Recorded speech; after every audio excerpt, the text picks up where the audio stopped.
Hello dear students, कैसे हैं आप सब। होपिंग दैट आप सब बहुत बहुत अच्छे होंगे। बच्चों, माई सेल्फ विनीत खत्री और आज हम बात करने वाले हैं ऑर्गेनिक केमिस्ट्री के बारे में। भाई जिस बच्चे को ऑर्गेनिक केमिस्ट्री से डर लगता है, भाई वो डर आज खत्म होने वाला है, क्योंकि आपको सारे सवालों के जवाब मिलने वाले हैं। सर, ऑर्गेनिक केमिस्ट्री को कैसे याद रखें, प्रैक्टिस रिसोर्सेज क्या सही रहेंगे ऑर्गेनिक केमिस्ट्री के लिए, सर समझे कैसे। काफी रट्टाफिकेशन लगता है ऑर्गेनिक केमिस्ट्री में। सर इतने सारे रिएजेंट्स याद ही नहीं होते, इतने सारे रिएजेंट्स एक साथ आ जाते हैं, डिफिकल्टी होती है।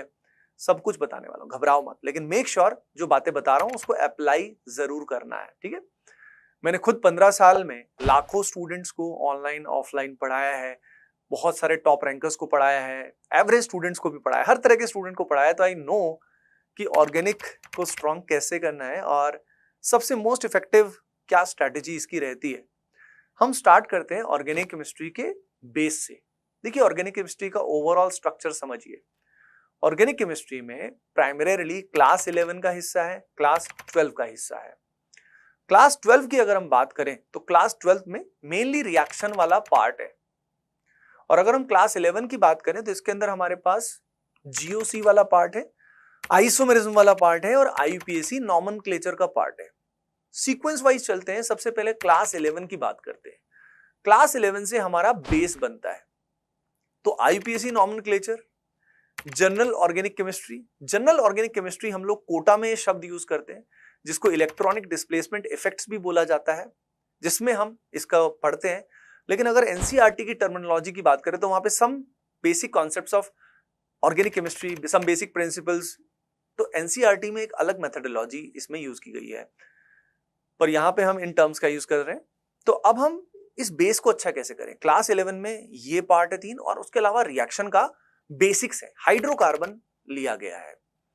तो क्लास 11 में जो पहले 3 पार्ट है, क्योंकि ये 3 पार्ट अच्छे से अगर हमें आ गए, IUPAC naming, GOC and IUPAC, GOC and isomerism, तो इसके बाद हमारा रिएक्शन वाला पार्ट ढंग से हमें समझ में आएगा।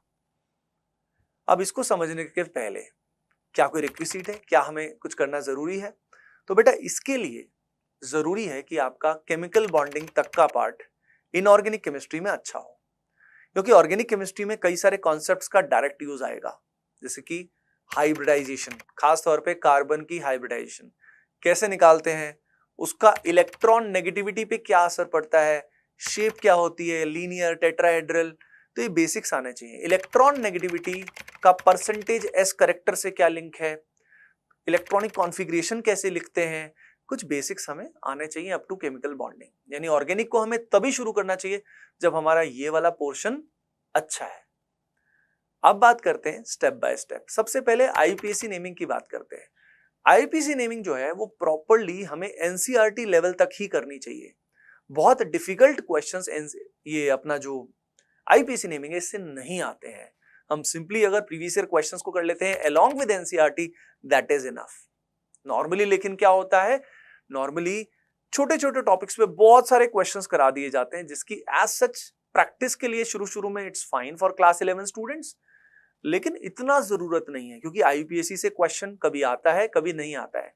मेनली आईयूपीएसी का यूज आता है। आईयूपीएसी में एक चीज का ध्यान आप सभी को जरूर रखना है, वो है कॉमन नेम्स पे फोकस करना है। कॉमन नेम्स खासतौर पे जो एनसीईआरटी में मेंशन्ड है वो आपको जरूर पता होना चाहिए, जैसे कि आइसो का क्या यूज होता है, सेकेंडरी का क्या यूज होता है, नियो का क्या यूज होता है, टर्शरी का क्या यूज होता है, इनको कैसे अप्लाई करते हैं। तो apart from IUPAC name, common names का भी ध्यान दीजिए, कई बार उससे डायरेक्ट सवाल आ जाता है। अब आईयूपीएसी में आपने प्रैक्टिस किया, एनसीईआरटी से प्रैक्टिस किया, प्रीवियस ईयर क्वेश्चंस किए, ठीक है, आईयूपीएसी में दैट इज फाइन। अब आईयूपीएसी के बाद बात आती है जीओसी एंड आइसोमेरिज्म। नॉर्मली पहले जनरल ऑर्गेनिक केमिस्ट्री कर लेना चाहिए। जनरल ऑर्गेनिक केमिस्ट्री को समझने के लिए मैंने पहले ही बताया था आपको कि कुछ इनऑर्गेनिक केमिस्ट्री के बेसिक्स आपको आने चाहिए। अब इसमें हमें सबसे पहले बात यह है कि भाई सही टीचर्स से पढ़ना चाहिए। अगर हम सही टीचर से पढ़ते हैं तो हमें हमारी कंसेप्चुअल अंडरस्टैंडिंग अच्छी बन जाएगी, हमें पता समझ में आएगा कि इंडक्टिव इफेक्ट क्या है, रेजोनेंस क्या है, हाइपर कॉन्जुगेशन क्या है, तो आप समझ जाओगे, तो आपको रटना नहीं पड़ेगा। लेकिन ये 3 बेसिक कॉन्सेप्ट समझ में आने के बाद फिर बात आती है इनको अप्लाई करने की।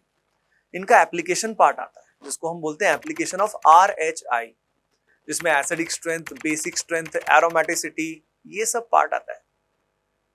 गेम है जम के प्रैक्टिस करने का।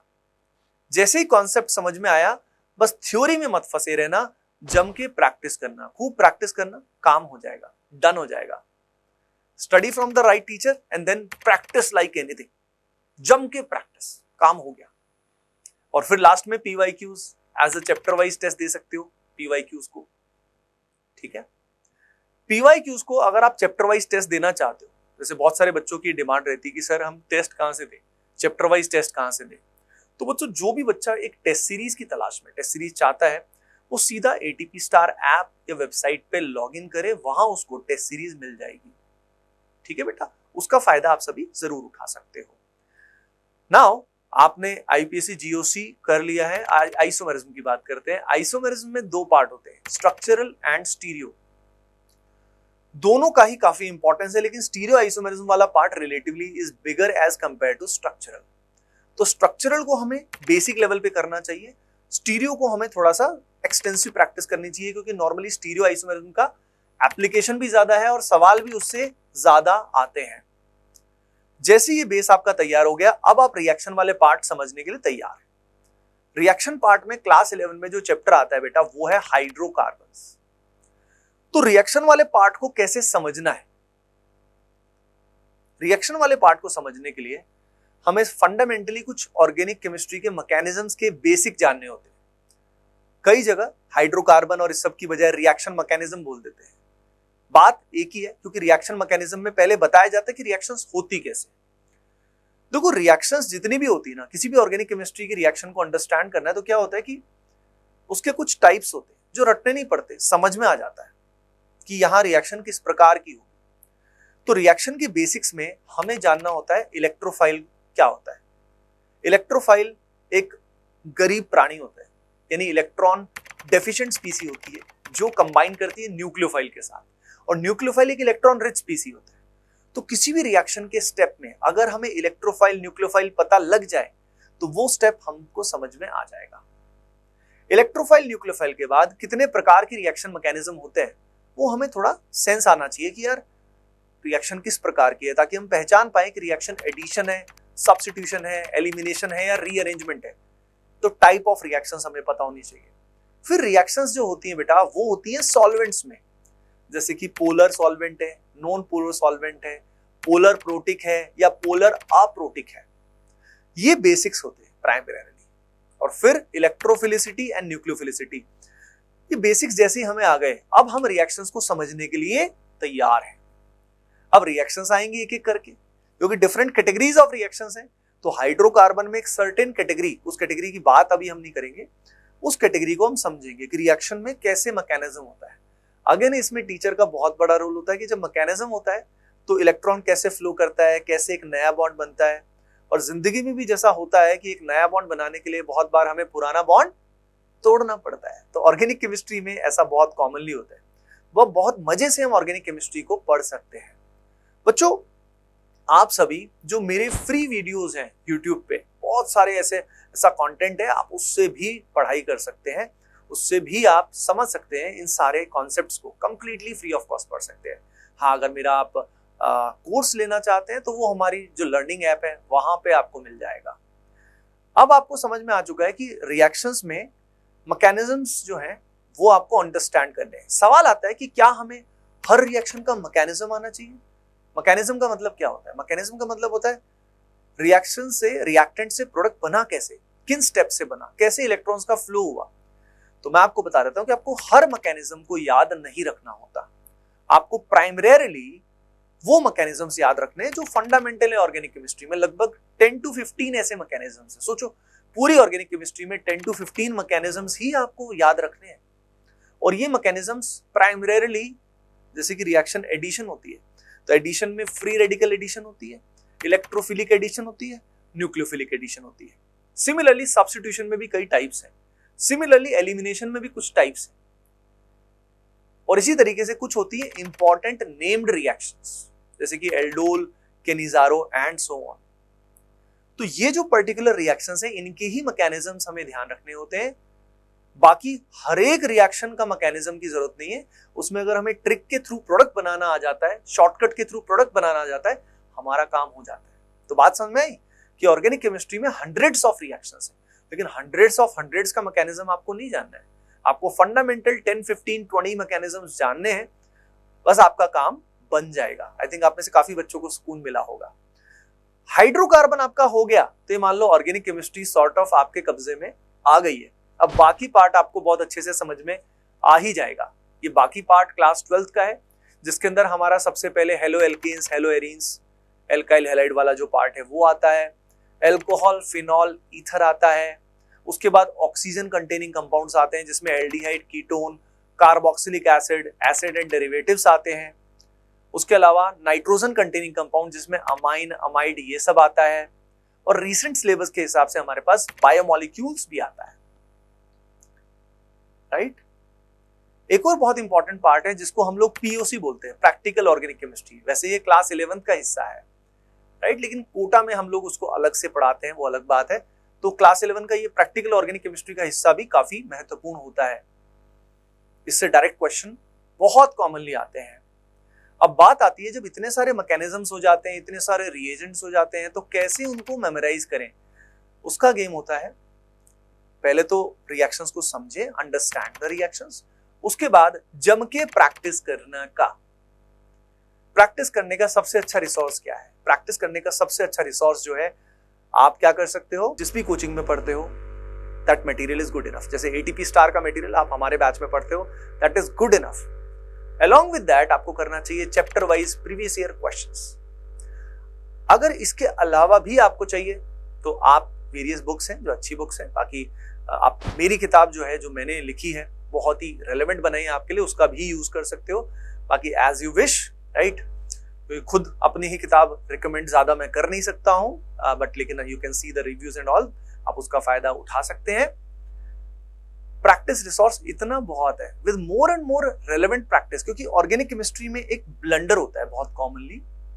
बहुत सारे ऐसे मैकेनिज्म्स हैं, ऐसी रिएक्शंस हैं जो हमारे सिलेबस में होती नहीं है, लेकिन टीचर्स करा देते हैं भाई, ना जाने क्यों, अपना करियर सिक्योर करने के लिए या बच्चों को बस दिखाने के लिए कि हमें कितना आता है।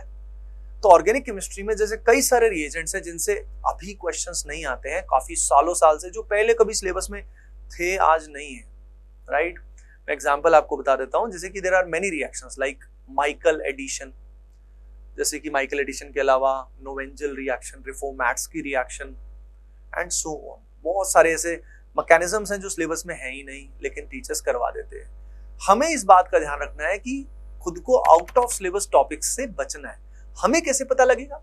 हम प्रीवियस ईयर क्वेश्चंस पे हमेशा नजर रखेंगे और उससे हमें वेरीफाई हो जाएगा कि यार इससे तो क्वेश्चन आता ही नहीं है। तो वेरीफाई करने का तरीका यही है, आउट ऑफ सिलेबस है या नहीं है। बात समझ में आई? तो बहुत सारी चीजें ऐसी करवा दी जाएंगी जिससे ऑर्गेनिक केमिस्ट्री एक पहाड़ लगेगा बच्चे को कि अरे भाई ये तो बड़ा मुश्किल हो गया। लेकिन आपको जब दिखेगा, प्रीवियस ईयर क्वेश्चंस को देखोगे, तो आपकी आंखें से खुल जाएंगी कि अरे भाई कितना कुछ करा दिया, मुझे तो डबल करा दिया, इतना तो सिलेबस में था ही नहीं। तो organic chemistry becomes much easier जब आप सिलेबस पे फोकस करते हो। ये बहुत इंपॉर्टेंट पॉइंट है। आप में से जो बच्चे अभी तक भी इस सेशन को देख रहे हैं ना भैया, मतलब यानी आपको, आपके लिए बहुत हेल्पफुल हो रहा है, तो लाइक करके एंड कमेंट करके जरूर बताना। अब बात आती है कि भाई एनसीईआरटी का इसमें क्या रोल है।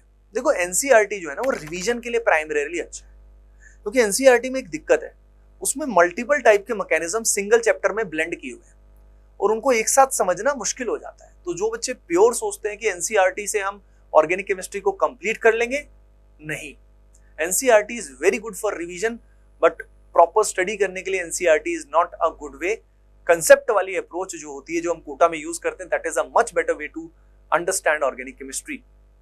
उसके अलावा ऑर्गेनिक केमिस्ट्री को मेमोराइज करने के लिए कन्वर्जन्स दी गई हैं एनसीईआरटी के पीछे, उन कन्वर्जन्स को करना वो भी आपको बहुत हेल्प करेगी। प्लस ऑर्गेनिक केमिस्ट्री को अंडरस्टैंड करने के लिए one reference book I would recommend, that is PY Bruice. Organic chemistry को कोई भी पार्ट अगर आपको डीप में अंडरस्टैंड करना है मैकेनिस्टिकली, तो do that will help you in everything. Okay बच्चों, एंड आप में से जो भी बच्चे हमारी टेस्ट सीरीज का हिस्सा बनना चाहते हैं, अगेन एटीपी स्टार ऐप या वेबसाइट पे लॉग इन करें, वहां आपको टेस्ट सीरीज मिल जाएगी। एंड उसके अलावा अगर आप मेरा कोर्स में एनरोल करना चाहते हो तो वो भी आपको वहीं पे मिल जाएगा। चलिए बच्चों, होपिंग दैट ये वीडियो आपके लिए हेल्पफुल रहा होगा। मिलते हैं नेक्स्ट में। Bye bye, take care and keep doing well. Love you.